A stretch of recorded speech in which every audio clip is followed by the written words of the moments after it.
changing it. My new dish today is called Digging in the Dirt. I've been in a bobcat since I was 18 years old. So I've been digging dirt from under my fingernails, I've been cleaning dirt off my clothes every night of the week, and it's a bit of a tribute to that. Oh, Brent, talk to us. What's the dish? Completely changed it. Yep. I'm going to go with the pile of soil. Which represents? Driving a bobcat. That's how I live. Great. Have you ever driven a bobcat? No, I've got power tools envy now. You want one? I want a, yeah. I'll teach you a thing or two. So literally on the plate's going to just look like a big mountain of soil. Exactly. What? Incorporated in that, we've got a milk chocolate, Szechuan pepper, and orange and popping candy is the soil. Milk chocolate, Szechuan pepper. I've got a chocolate, You know what? chocolate and orange mousse. Is that going under the soil? Yeah, everything's going to be in the soil. Yep. Right. We're going to have fresh raspberries, a few more Szechuan peppercorns. OK, just be careful on the Szechuan. Yeah, because it'll overpower. Yeah. And also, what's your soil base? It's going to be milk chocolate, Yep. multidextrin, Yep.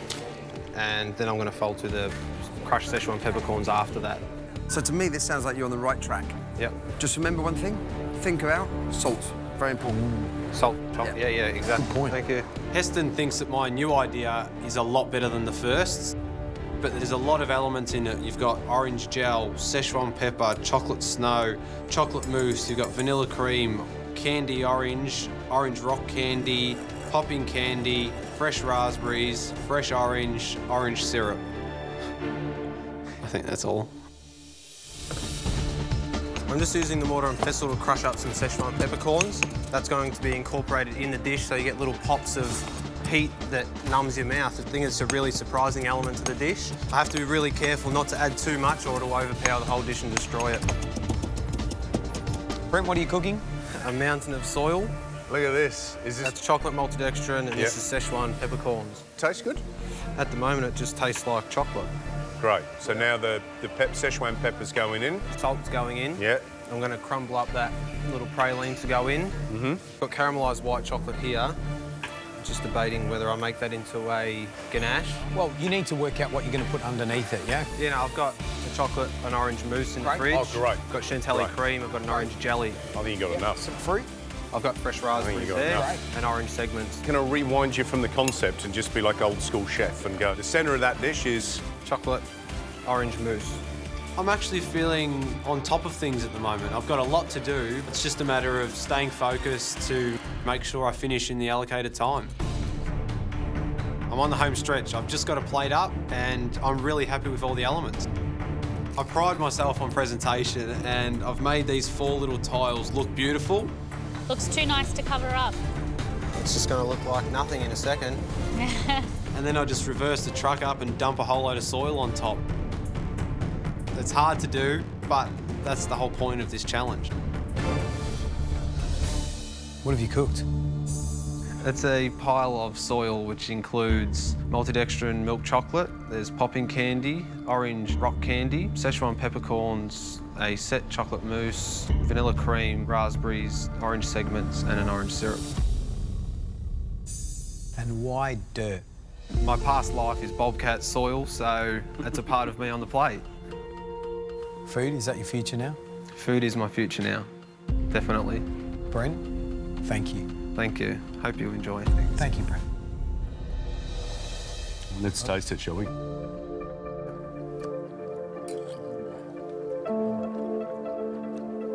Look.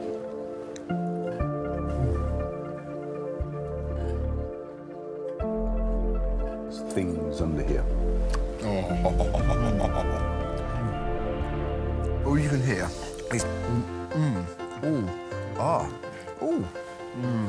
There are so many things on this, but nothing that doesn't go together. It all works. It's about a discovery. And really, when you're digging in soil, That's what you do, isn't it? that's what you do, yeah? This has taken me back to childhood in a funny way. I started just to lose myself in the dish. I love those little nuggets of crystallised zest. Oh, yeah. Look like, almost like grains of salt. I love it because it looks like a swanky, fine restaurant dish, but you could set that down on any table in Australia and people would go mad for it because it's chocolate, but it's not over-rich and it's not overstated. And you know what's great about it? It looks like dry, dirty Australian soil.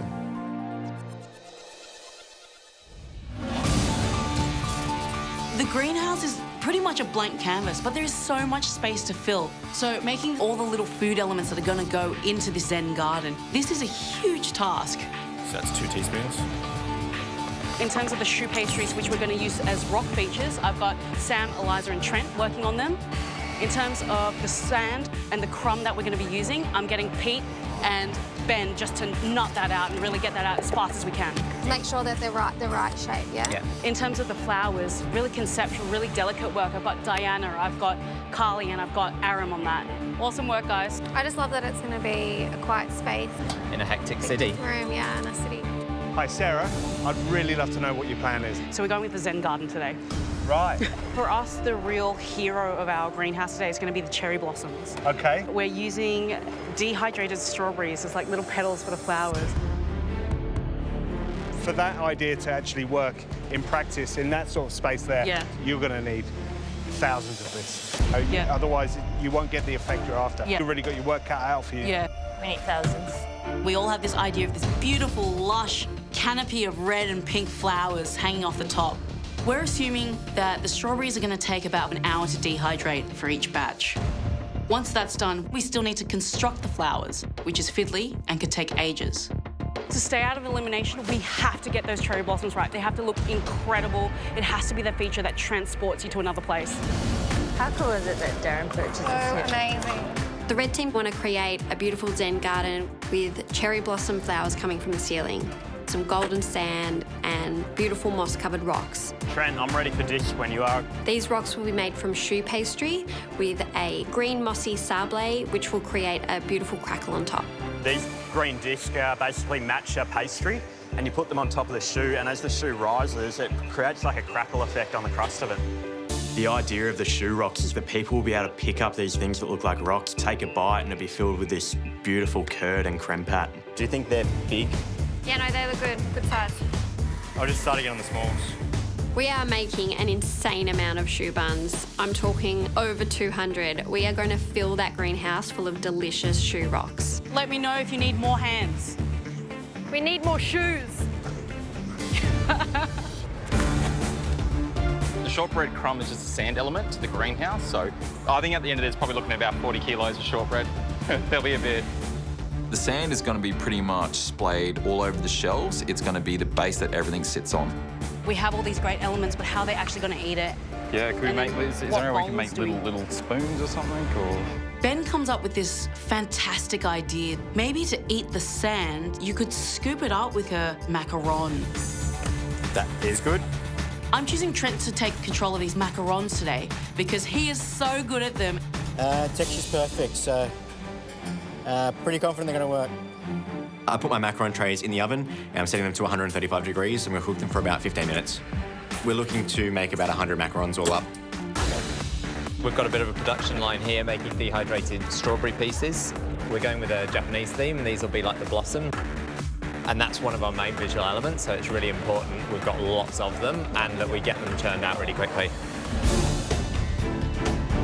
Today, the red team is doing a Zen garden, and the first batch of choux with the sablé crusted over the top come out of the oven. They look incredible.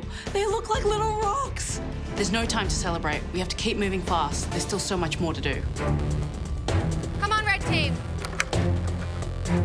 To be able to fill this space with enough edible pieces is such a big challenge. Let's have a look. Okay, what do you reckon? Yeah, longer. A little bit longer. We need to get 3 batches of these strawberries through the dehydrator. Still really soft. All right. Each time we check them, they're not looking any closer to being done. This is going to take a lot longer than we thought. All right, Another half an hour, that's 2 hours in total? Yeah. We're doing the maths and working out if we're actually even going to get these petals done, and we're just not even going to get close. Are you aware we're now on 2 hours per tray for dehydrating? We're on 2 hours per tray. Yeah. We're going to need a plan B. To have any chance of filling this massive greenhouse space, we need about 2,400 strawberry petals, but the dehydrator just isn't working quick enough for us. So we put the strawberries in the oven instead. They're no good. No. The strawberries are absolutely ruined. They're just turned to mush. We can't use these strawberries. Yeah, we're up against it now, sadly. I think it was because the tray was on top of the strawberries that they were getting all mushy. So we'd slice them all quickly and then try them in the oven without the tray on top. Leave them uncovered. We're hoping that it works. Yes, these are so good. Sarah, look. Yeah! Woo! We have petals, guys. We've got strawberries. Yes! The petals are finally starting to work. They look beautifully crisp. They've retained their gorgeous red colour and they look wonderful. I'm so happy. Finally, some good news. The strawberries have dehydrated. We just have to get making our flowers. We just need to get more people making them. The petals look beautiful. They're gorgeous. We've baked a few batches of the choux buns and the macarons, but we haven't got any of the choux rocks filled with any of the pastry cream or the lemon curd, and we still have a lot more to make. But I really feel that the right thing to do is push on ahead with these flowers. How many have we got? 30 up already. More. Coming, Yes. coming. Sarah, we need one more person doing flowers. I know you probably don't have someone to spare, but... The flowers are taking ages to construct and Sarah's hoping for about 800. I just don't know if I'm going to get these done. I'm starting to stress out. We don't have a plan B. We originally wanted to make 800 strawberry petal flowers, but we've only managed to make 300. I'm really worried that our greenhouse looks a little bit sparse. I need more flowers. Maybe we need more stuff to actually fill that space. There's only about 45 minutes left to go. That's not a lot of time left. What I'm thinking is the microwave sponge. Can we do heaps of those? A microwave sponge. Matcha flavour. It's tasty and it's just really quick to do. Can you get the sponge done quick? Yes, and then, I can. Yep, Yep. perfect. I love the idea of a microwave green tea sponge. It's not going to take long and it will definitely add to the feel of the garden. The sponge is looking really beautiful, so I'm really happy with it. Fritter rolls are looking really good. We've got a nice pastry crumb over the top, which gives it a bit of sweetness and a bit of matcha flavour. So, really happy with them. Now I have to fill them with the lemon curd and the matcha cream. So I'm going to hopefully get a bit of a production line going and smash them out. Got plenty to do and not much time to do it in. Things are really taking shape. We've got choux buns with sablé crusted over the top. We've got beautiful macarons. We've got delicious shortbread crumb. We're really moving forward. I just hope it's enough to actually fill that space. I need more. Are these all cool now? Yeah, we're good. 5 minutes to go and the red team's running around like headless chickens trying to get this greenhouse full. Just be really careful now, guys. I won't. 10 seconds. Here, I need the brush. 9. Get out. 8. Get the raspberries out. 7. Don't Matrix, just out of the way, out of the way. 5. Careful. 4. 3. 2.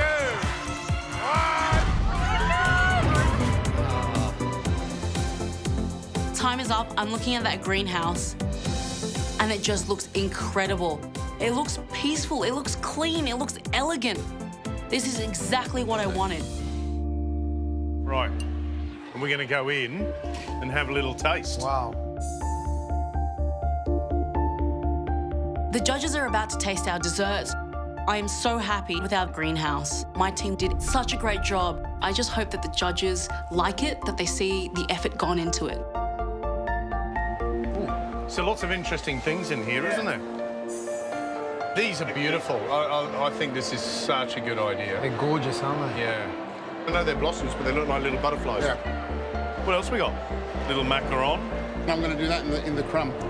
And those buns are absolutely brilliant. Yeah. It's very elegant, it's very sophisticated. And what I love is that there's a real sense of Japanese garden with the crumb and with this blossom. Shall we go and taste? Yeah. Come on then.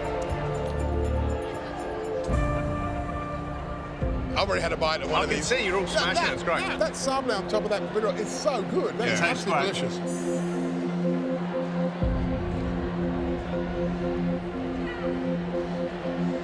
How good are those macarons? Yeah, they're sensational. They're absolutely fantastic. They're shiny, they're beautifully piped, delicious green tea ganache. The fritter roll, top notch. And that little cream curd. I've got a lemon curd. It's really tangy. It's so good. That combination of lemon curd and matcha is fantastic, isn't it? Yum. It's not overly sweet, any of these desserts. So there's a good real balance here. It's great. Visually beautiful and tasty, and that's what we asked for.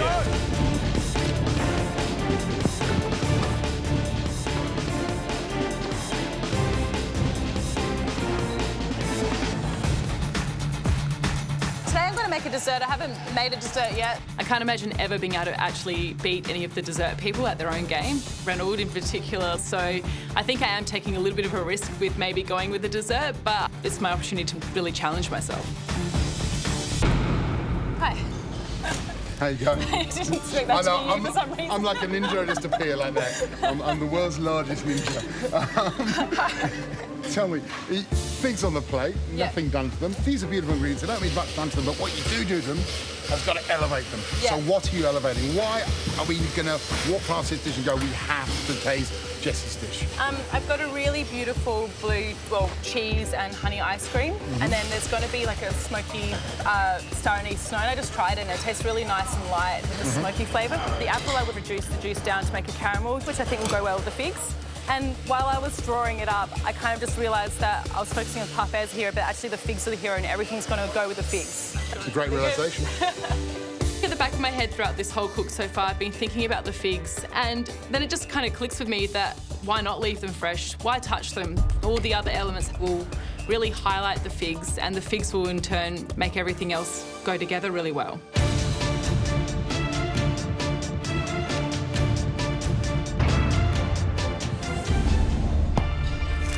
I'm starting to plate up my dish, and I look over at my apple caramel. Oh no! And it's almost completely gone. I'm pretty sure I've completely stuffed my apple caramel. I immediately panic and I chuck some cream in and just try and cool down the apple caramel. The caramel has a really bitter flavour to it, but I cannot miss an ingredient today, so I have to put it on the plate, or I won't have a chance to win the power apron. If you want to be tasted, it's got to be great on that plate. 1 minute to go. Come on, 5 guys.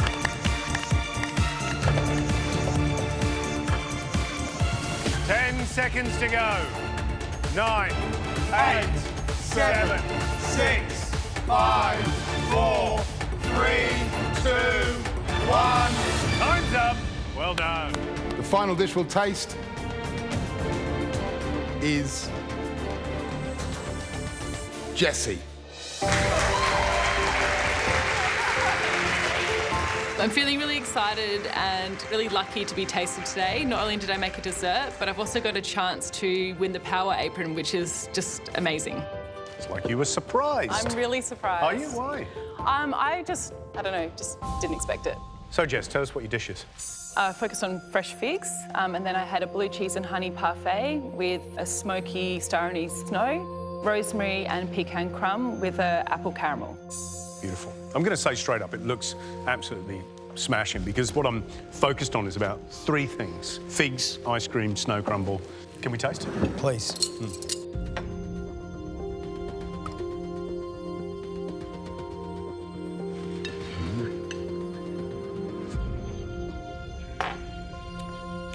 It's very savoury, isn't it?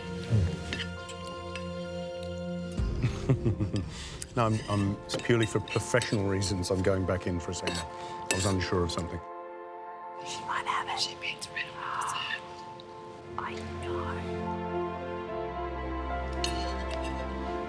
Oh, wow. No, it's like Licorice, yeah. Absolutely. It's brilliant. It's full of fruit, boys. It's okay.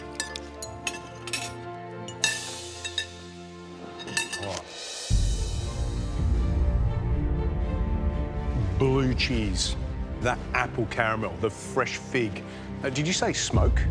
Yeah, I just used the smoky flavour from the bacon to go in the meal. Very subtle in that snow, and it is just absolutely smashing. I don't think I've had a dish like that, certainly not this year, certainly not in the last couple of years in the kitchen. It's so savoury, but so delicious and so quite obviously a dessert. Yum. Oh my God. I'm sort of getting confused. Is it a mystery box challenge or an invention test? Because this is so inventive. You know, I'm tasting licorice all the way. Oh, good. And that beautiful reduced down apple juice is like apple balsamic, and the smoke, then you connect all those flavours together and I get licorice. I love it, it's creative, and it's not too sweet. It's wonderful. Geez, you're good. I love this dish. But the thing I love the most about this dish isn't that this is the best dish you put up in the competition. It's that moment at your bench when you had the realisation that this dish was about beautiful, fresh fig. And that moment of taking one thing that's spectacular and building the most beautiful palace around it, ideal.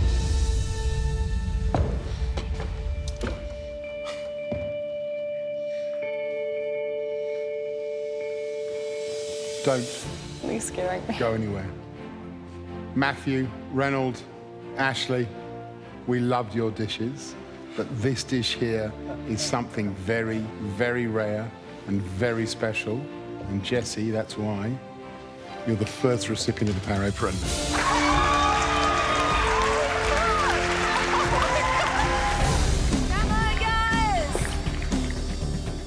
There's a lot of different elements on the dish, but I think the most difficult one, and the one that really the whole dish revolves around, is that sphere.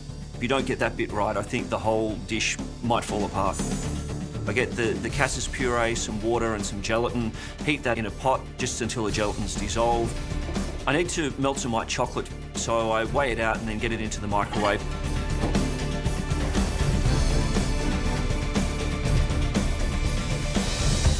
Once that chocolate's melted, I combine it back with the Cassis puree and then pour it into a siphon gun, which aerates the mixture. Nice work, Matthew. Once I get those hemispheres into the blast chiller, I'm feeling pretty comfortable. The plan today is obviously to follow this recipe, absolutely to the letter. It's a really technical kind of recipe, so I want to make sure that I do follow everything completely. The next component to work on is a plum liqueur jelly that actually gets used in two of the different elements. There's a little disc of the jelly that sits on the top of the sphere, and then the remainder of it becomes the granita that the sphere actually sits on. I've got that plum liqueur and water simmering, add some gelatin to it, make sure that that's mixed through and then strain it out. Come on, Maddie. I've got a small tray of the plum liqueur jelly that I'm going to make the lid for the sphere from, and that goes into the fridge, and then a larger tray of that jelly that goes into the freezer that will make the granita for later on.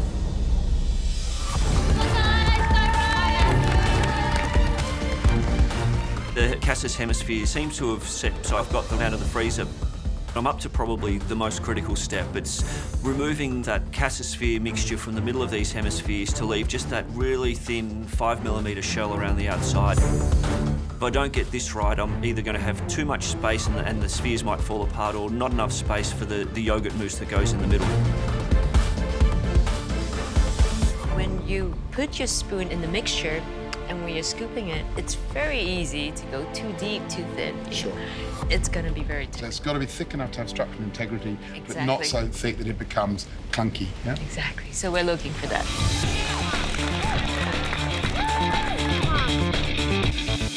The next element to make is the yuzu caviar. I've got some yuzu juice, some agar and some sugar, and I bring that up to the boil. Once that's mixed through thoroughly, I strain it off and get it into a jug over some ice so that it cools down. Keep pushing, keep pushing. Push, push, push. I get the chilled grapeseed oil out of the freezer, and now it's just a matter of syringing drops of that yuzu juice into the oil, and they'll set into nice little caviar balls.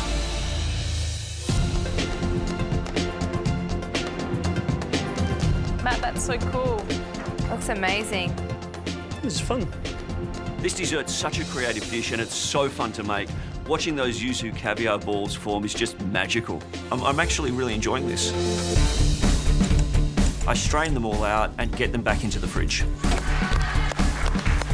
The next element to make is the yogurt mousse that goes in the middle. To make the yogurt mousse, I just need to combine some yogurt, some cream, some plum liqueur and some elderflower cordial, mix that together and then get it back into a siphon gun for later on. Well done, Matthew. Good? Delicious. Good. Everything looks good and it tastes the same as Janice's, so the next step is to make the Cassis pastille. I've got some Cassis puree, sugar and some pectin. I then just need to bring that to the boil. I love all the colours, the pinks. Wow, it looks beautiful. Thank you. Beautiful. Things seem to be going well. I'm understanding the recipe. The elements are coming along the way that they're supposed to. Can I hire them? You're going to have them in about 4 weeks' time, all right?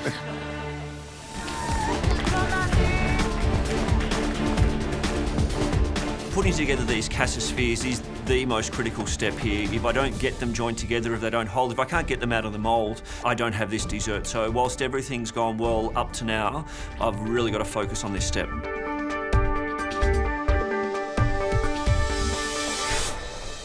It's come out perfectly. Nice work, Matthew. They look amazing. It's nice and smooth on the outside and it's held its shape, so I'm feeling pretty relieved. Like a boss. Oh, they are really good, Matthew. They're perfect. Nice. Woo! Gorgeous. Well done. Look at that. Wow. To make the sphere, I get a blowtorch and I heat the bottom of a tray just to get that warm enough to touch the hemisphere on. I love it. Oh, yeah. Wow, that is impressive. Keep going, I'm impressed. I'm really impressed. Good job, Matthew. Good. Great work, Matthew. Great work, Matthew. Thanks, guys. Let's go, Matthew. I've made 2 spheres and they both look perfect, so I'm feeling, pretty proud that I've actually managed to do this. The next step is to cut the hole in the top so that I can put the other elements in there, the Rice Krispies, the pastilles, and pipe that yogurt mousse in.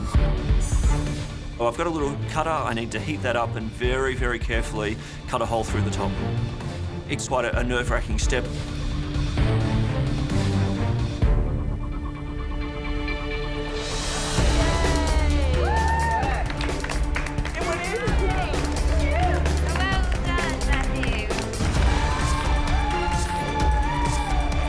I'm feeling pretty good about where I'm at right now. Let's go, Maddie. I think I'm tracking pretty well for time. I still have to spray those spheres to make it into that pinky purple colour that Janice had hers. I melt some cocoa butter and then pour that over some white chocolate, and then I have to add some red food colouring. And I think I'm starting to get it to the colour that she had hers. It really is the colour of a plum, isn't it? I pour my spray mixture into a spray gun, take my spheres over to the little spraying booth, and start spraying it. I've never done this before. It's coating the sphere quite nicely and I get it to the way that Janice's looks. Wow! Looks great, Matthew. I'm really happy with that. With my history of plating things up, there's always room for something to go wrong, so I'm just hoping that I can still pull this all together. I put the other elements in there, the Rice Krispies, the pastilles, and pipe that yogurt mousse in. I finally managed to get a jelly disc on reasonably well, so I'm happy with that. That's it. Time's up.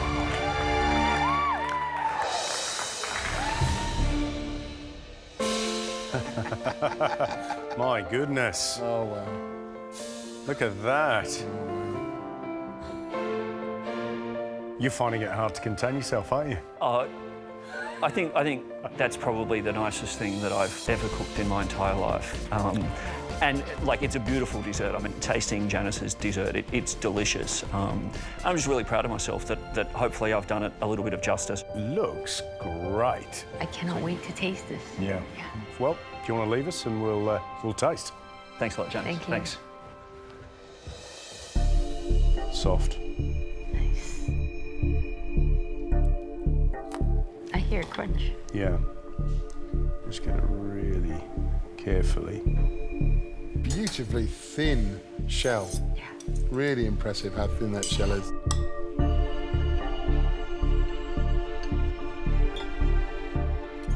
All right, should we tuck in?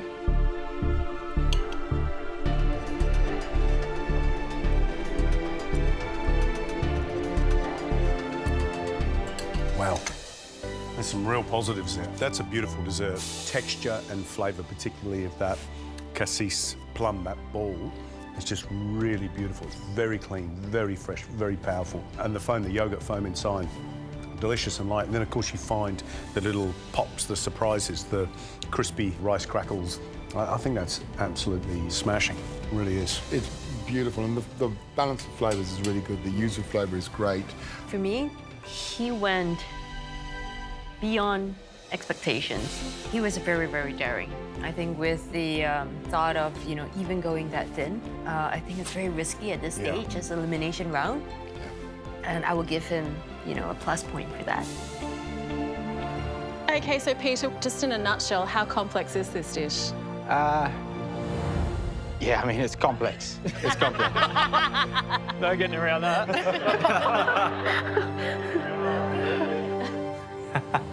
That's awesome. It's Peter Gunn. I love what he does. So I'm really excited, but I'm so frightened of what's going to be under that cloche.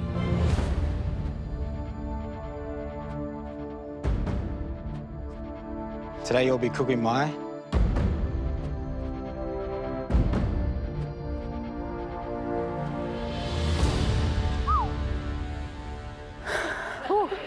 black box.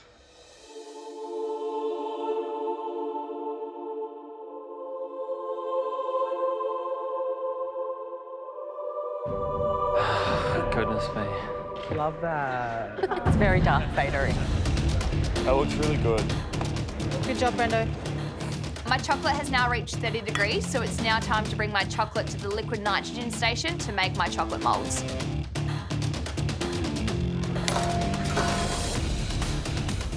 I dunk the mould into the liquid nitrogen just to seal it. I pour in my melted white tempered chocolate, swirl it around really quickly, and then re-dunk it back into the liquid nitrogen to set.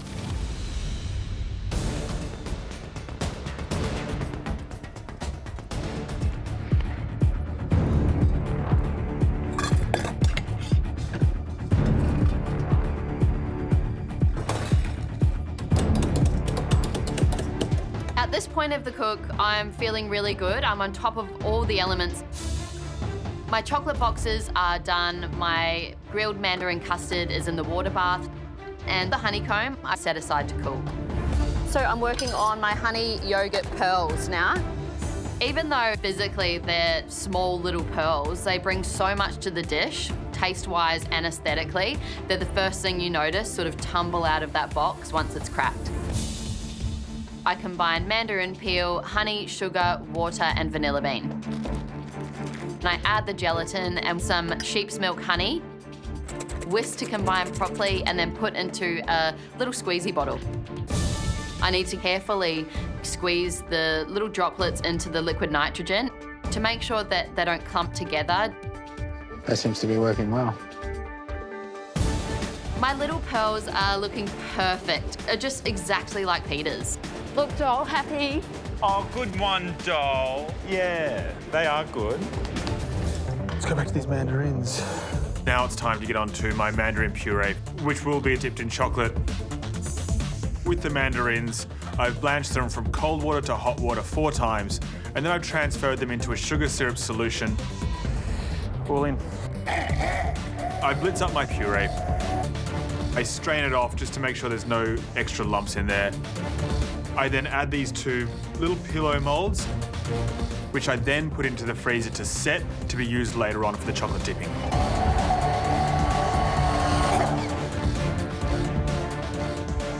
Nice work, Lozzle. When set, remove moulds from the fridge, snap excess edges off the box, place mould open side down over an inverted dariole. It's now time to start unmoulding my chocolate boxes. This is really oily. Using the dariole to pull the rubber over. Jesus. Oh.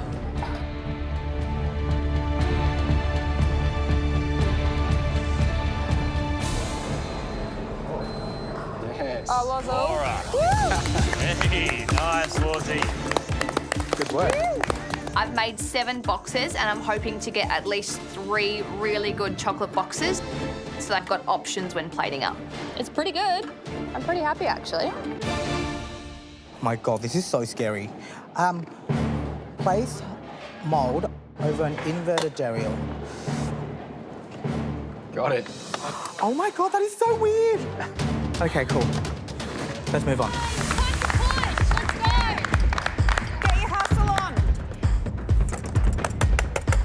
Sucks.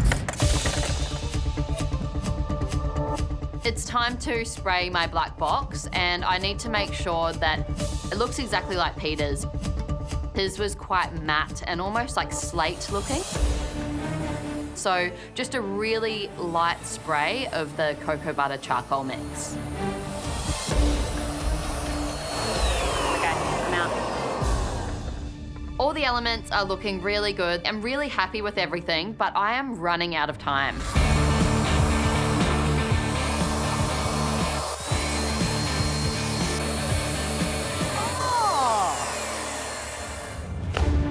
Bicarb, ginger, grand.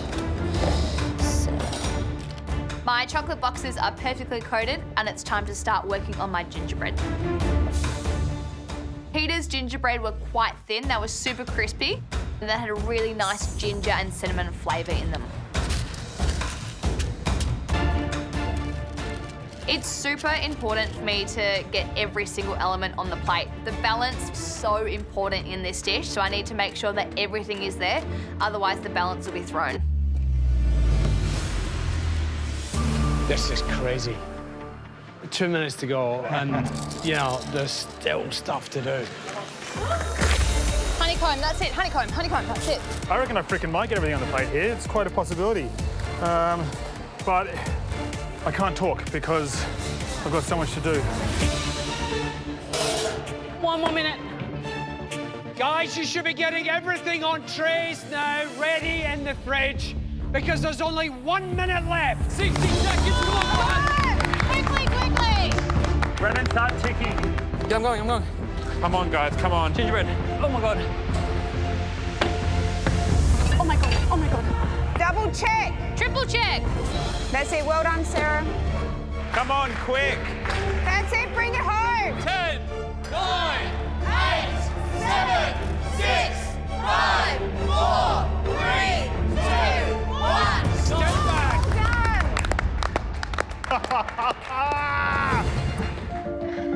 I'm feeling pretty positive, you know, I'm really proud of my efforts. I would 100% make this dessert again. It's super cool, the taste is incredible, and just looking at it being cracked open is just like a work of art. Your time starts now. To layer my black box, I put lemon thyme leaves with some rosemary sherbet and the honey yogurt spheres as well as the mandarin segments. I then place my chocolate-dipped mandarin puree in the box. Then my isomalt wafer. I want to create a really clear divide between the two sections. Then I top with my honeycomb and gingerbread, and then pipe my custard over the top.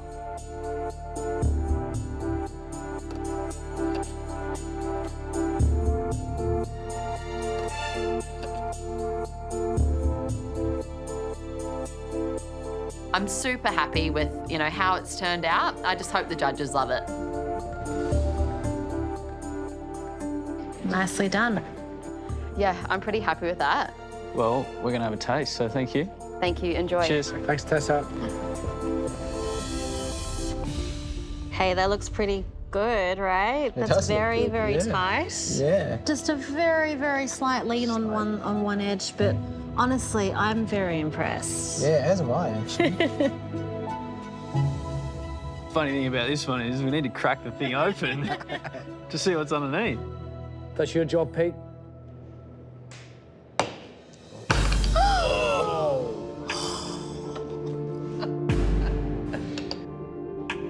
Yeah, it actually looks really great up close. The pearls are, you know, consistent, perfect shape.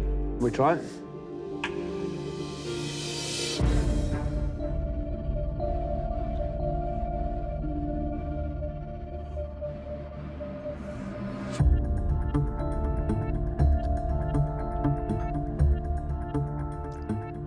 Tasty.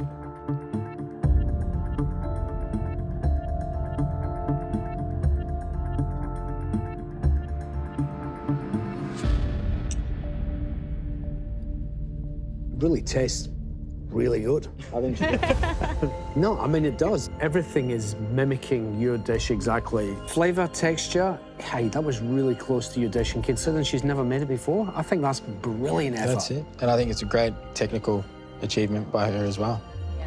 It all comes together well. It feels like it's something that we would serve flavour-wise in the restaurant. Yeah, What stuck out for me when I tasted yours were those ginger biscuits. Yeah. They had such a zing, and for such a small little biscuit, packed so much punch, and that's pretty evident in there too. So. There's, for me, a really great delicacy and balance of flavour here. You know, these tiny little yoghurt pearls are so small and yet so crucial to kind of adding that acidity and that brightness. And I think she's done extraordinarily well. Yeah, I agree. So today I'll be making the snitch, which is inspired by Harry Potter. I'm really happy with my brown butter mousse. It's velvety, and I get it piped into a mold and into the blast freezer. The next thing I start working on is the roasted milk chocolate ganache. This ganache is going to be the glue. It's going to hold the wings of the snitch. Hey, Mel. No pressure. What are you doing? Today I want to do something a little bit unique. I want to do a little Harry Potter inspired dessert. It's called the snitch. Harry Potter. Yes. Yes. Love it. Good, good, good. I'm imagining, obviously, a golf ball-sized golden sphere. Bigger than Yeah, that, so okay? it's a little bit bigger than Okay, that. will it have wings? Yes, it will have wings. Okay, excellent. Golden snitch, I mean, it's the Yep. thing you want to win. It represents that other golden, round, shiny Yep. thing over there. Is this thing going to get you that thing? If I can pull it Or off. at least into the top four, right? Yes, if I can really pull everything off, Mel. Well, I think that if you can bring the fun and the adventure and you can bring that technical perfection that we know that you're capable of, this could be a bit of a game changer, dare I say. Yeah, I hope so. Very cool. Thanks, Mel. This dish will hopefully look amazing, but if I screw it up with the timing and my prep, I will not get anything up. Caramel centre, mousse, chocolate coating. Wings. It's actually a really quick, easy recipe.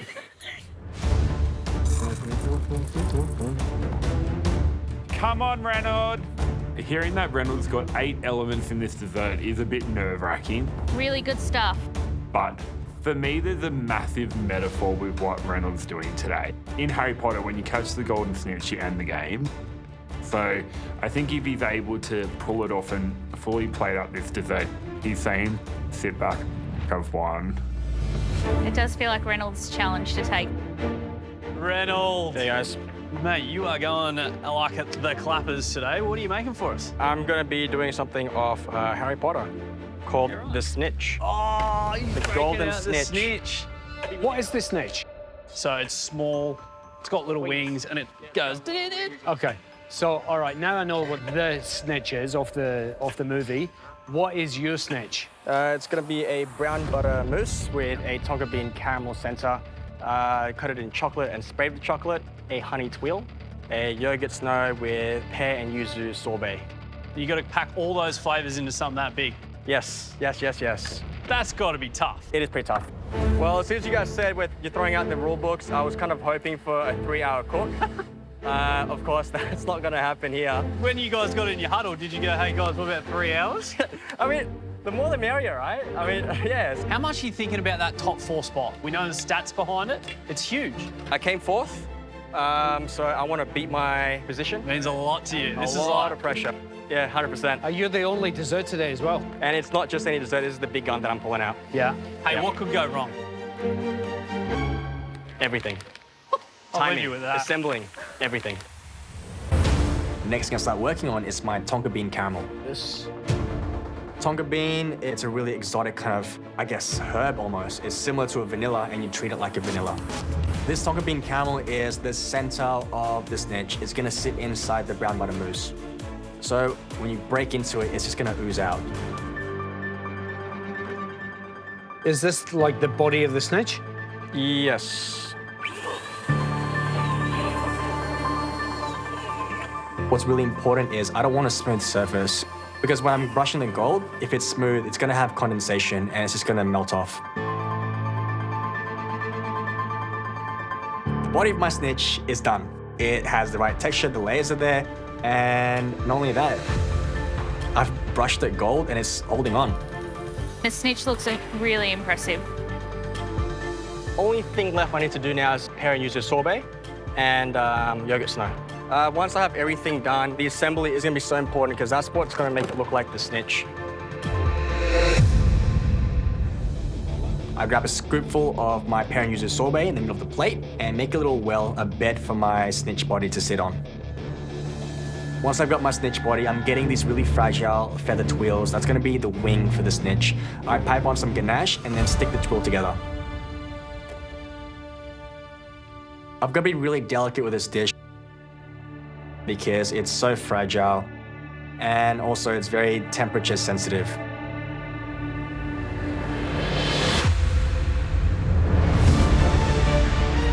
It looks so good. The Harry Potter snitch had 2 wings, but this is an inspiration dish. I'm gonna have 4 and it looks better with 4. No more time! 10! 9, 8, 7, 6, 5, 4, 3, 2, 1.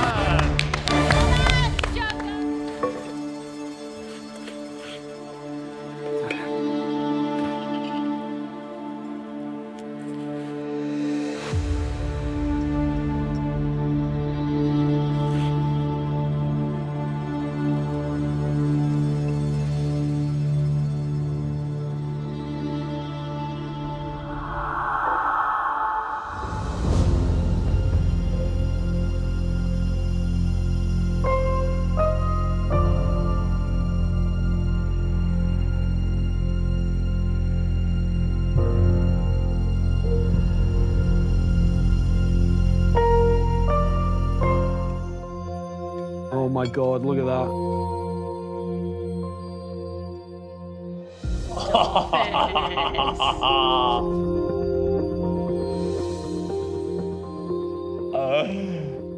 Stop it.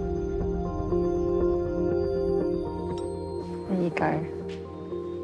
What I think is incredible is that these wings aren't just flat out of the mold. They're twisted and manipulated so that they crunchy. look like the wings crunchy. in flight and crunchy. Gosh, it's almost a shame to break it.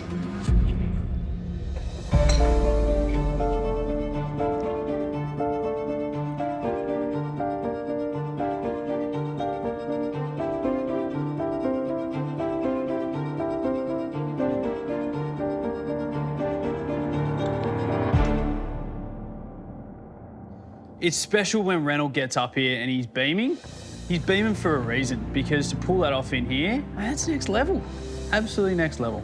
The really bright sorbet of the yuzu and the pear fills your mouth straight away. But then I was just like searching for that tonka bean brown butter caramel, because that's just what sort of coats your mouth and makes you want to go, hang on, I want to go back for yuzu. So I think it's just, I mean, technically, we don't even need to talk about it, but it is the hardest of hardest when we talk about technique in this very kitchen. He's absolutely nailed it. This dish is a game changer. It is technical, those beautiful honey twill feathers that I loved the way they sort of bent as if they were in mid-flight. And then just everything inside the ball itself, you know, the tonka bean caramel, that brown butter mousse, you know, everything worked in terms of richness, refreshment. It's triumphant. This is exactly what we live for. It's absolutely inspired cooking. A1 first class, you know, presentation, but I've got to say, flavor, texture, balance, everything is also A1. It's first class. I agree with him. It's the best dish he's ever made.